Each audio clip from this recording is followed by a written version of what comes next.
Sarah was a young office worker. One Friday night, she stayed late to finish some work.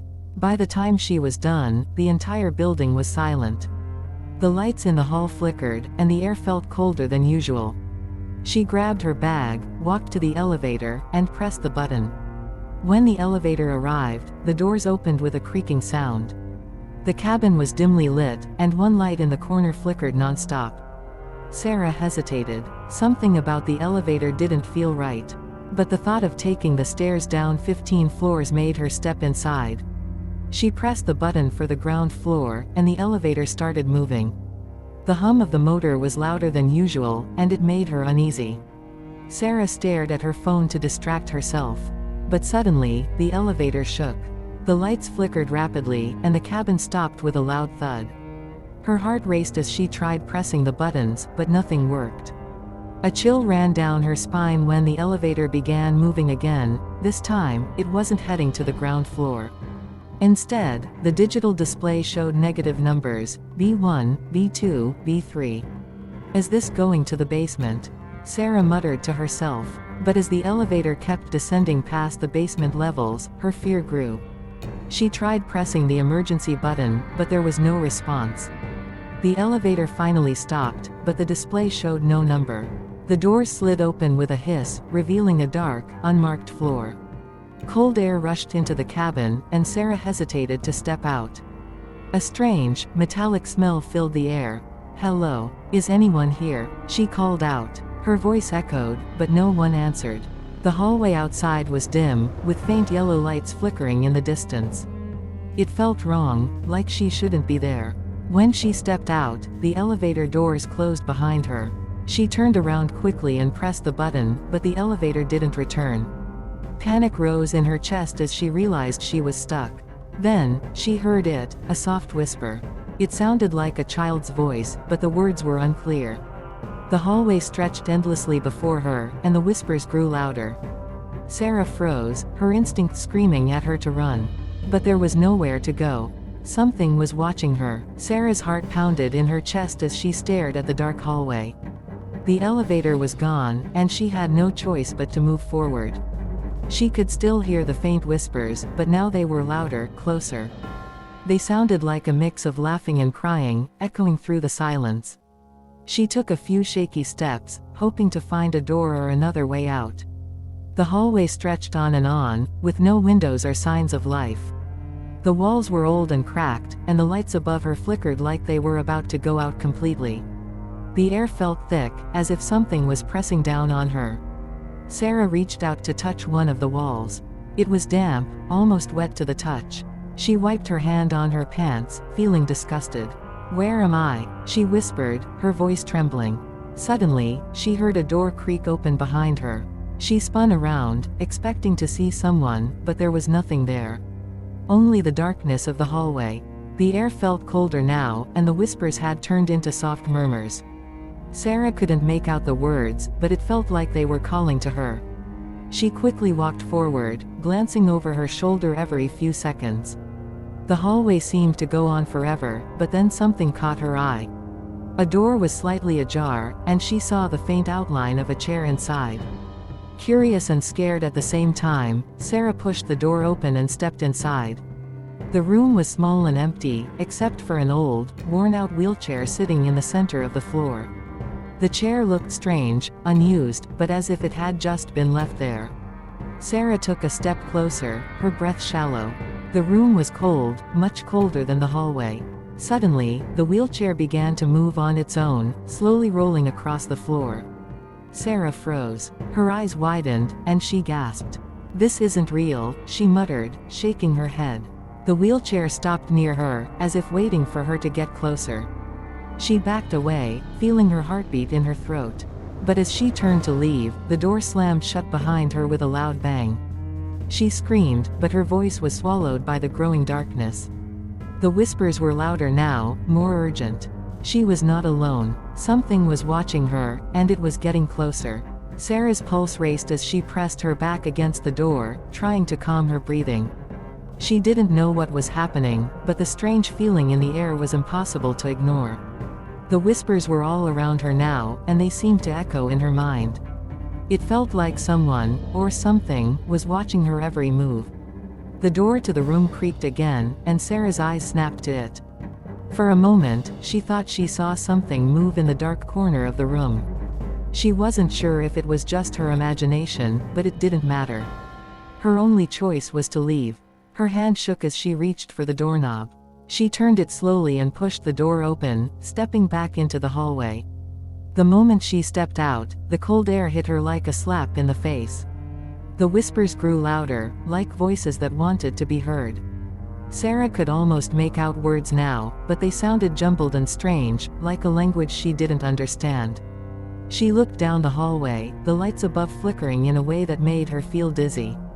The hallway stretched on, disappearing into the dark, but she knew she had to keep moving. There was no other choice.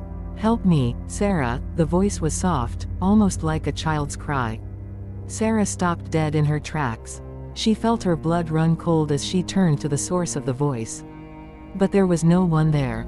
The hallway was empty. Still, she couldn't shake the feeling that she wasn't alone. The whispers continued, growing louder and more desperate.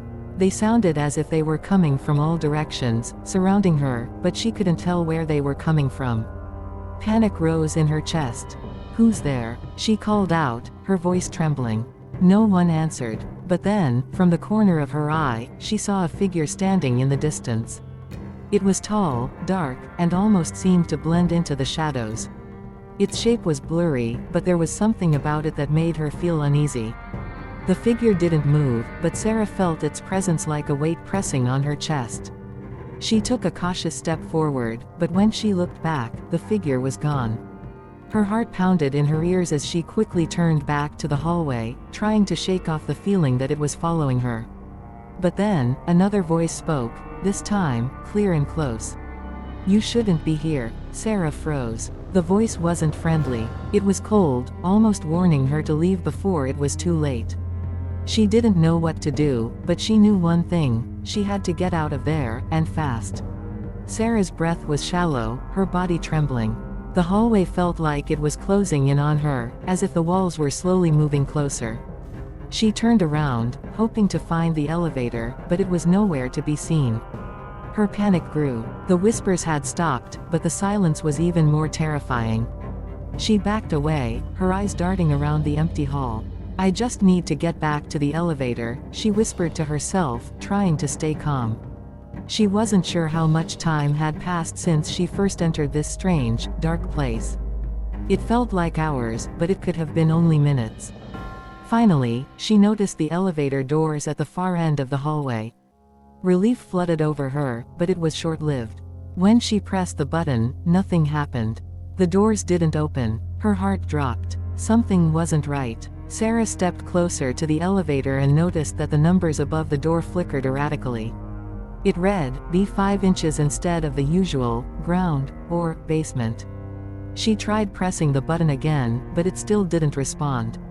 Frustrated, she slapped the wall, but as her hand touched the cold surface, the elevator doors suddenly slid open on their own. With a mixture of fear and hope, Sarah stepped inside.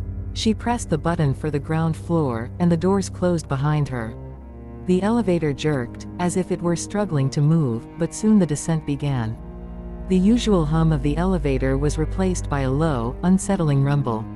The numbers on the display started ticking down one by one: B6, B7, B8. Sarah's stomach twisted. The elevator wasn't stopping. The floor beneath her feet felt unsteady, as if the elevator was moving too fast. She gripped the sides of the walls, trying to steady herself. But the elevator didn't seem to care. It kept descending. She couldn't see the ground anymore. The lights flickered, casting shadows on the walls that twisted and stretched unnaturally. Sarah's panic returned. What was happening? Why wasn't it stopping? Her fingers trembled as she pressed the emergency button, but the elevator ignored her. She tried pressing all the buttons, but the cabin just continued to fall. "Please stop," Sarah begged aloud, but her voice was swallowed by the growing sound of the elevator's descent. The walls seemed to be closing in around her. The lights went out, leaving her in total darkness. Then, just as suddenly as it had started, the elevator stopped. But Sarah couldn't see anything, no floor, no walls, just an overwhelming black void. She couldn't breathe. Had she reached the bottom? Or was this something worse? The only thing she could hear was her own racing heartbeat. And then, a soft sound. Footsteps. Someone, or something, was moving towards her. When the elevator doors finally opened, Sarah felt a rush of cold air hit her face. She stepped out, but the moment she looked around, her heart dropped. She was no longer in the building she knew. The place looked abandoned, dark, and decaying. The floor beneath her feet was covered in dust, and there were old, empty desks scattered around. The walls had faded paint, and there were strange markings on them. Sarah glanced at the clock on the wall. It read 3 a.m. How could it be so late? Time had felt different here, like it was moving slower or faster than usual. As she moved through the room, she noticed that everything was still and silent. No computers, no phones, just empty spaces. It was as if no one had worked here in years. She walked carefully, trying to understand where she was. But the further she went, the more uneasy she felt. The air felt heavy, thick with dust and something else, something hard to describe. She felt like she was being watched. The silence pressed down on her, and her footsteps echoed far too loudly in the empty space. Suddenly, a voice broke the silence, a soft whisper. "Sarah." She froze. The voice was familiar, but she couldn't place it. It sounded like her own name, but there was something wrong with it, like it wasn't really her. "Who's there?" Sarah asked, her voice shaky. She turned around, scanning the room, but there was no one there. "Don't look back." The voice was clearer now, and it made Sarah's heart race. She turned slowly, not sure what she would see. But there was nothing, only the quiet, empty room. She shook her head, trying to stay calm. "This is just a dream," she whispered to herself. But the feeling of dread only grew stronger. She had to find a way out. As she moved forward, the feeling of being watched didn't leave. The air seemed colder, and the shadows around her felt like they were alive, watching her every step. Suddenly, the lights flickered above her, casting long, strange shadows across the room. Sarah stopped. The shadows moved, twisting, as if they were trying to form something. Her breath caught in her throat when she saw it. In the corner of the room, a figure stood. It was tall, with a pale face and dark, empty eyes. The figure didn't move, but its presence was overwhelming. Sarah's body went stiff with fear. "Leave now," the figure's voice whispered, cold and clear. Sarah didn't wait another second. She turned and ran. But no matter how fast she moved, the figure seemed to follow her in the shadows. And the voice, its warning, was stuck in her mind. "Leave now." Asterisk. Sarah ran as fast as she could, her footsteps echoing in the dark, abandoned room. Her heart thudded in her chest, and her breath came in sharp gasps. She didn't look back, afraid of what she might see. She just needed to get out. The hallway seemed endless, stretching further and further ahead of her. The shadows on the walls twisted and turned, as if they were alive, watching her every move. The figure she had seen in the corner of the room was still in her mind, its cold, empty eyes following her. She reached the end of the hallway, but there was no door, no exit. Just a blank wall. Panic surged inside her. She turned around, hoping to find another way, but the hallway behind her was gone. There was nothing but darkness. "Please, let me out," Sarah whispered to herself, her voice shaking. She pressed her hands to the cold wall, trying to calm down, but the silence felt suffocating. She had no idea where she was anymore. Then, as if in answer to her prayer, the elevator doors appeared at the far end of the hall. Sarah's eyes widened in relief. She ran toward it, her legs feeling heavy with exhaustion. But when she reached the doors, they didn't open. She pressed the button. Nothing. Sarah hit the doors with her fist, desperate, but still no response. The elevator was stuck, just like everything else. It felt like she was trapped, stuck in a place that didn't want to let her leave. Tears stung her eyes. "Please, please, let me go home," she cried, her voice barely a whisper. Just then, she heard a soft sound behind her. It was the faintest of footsteps, slow and steady. She spun around, but saw no one. Her eyes searched the empty hallway, but there was nothing. Then, she heard the voice again, the same one that had warned her earlier, "You can never leave." Sarah's heart stopped. The words echoed in her mind, cold and clear. She turned back to the elevator, but it didn't matter. She couldn't escape. The air grew colder, and the lights above her flickered. The shadows on the walls began to move again, twisting into shapes that felt wrong. They were closing in on her. Suddenly, the elevator doors opened. But it wasn't an exit, it was more darkness.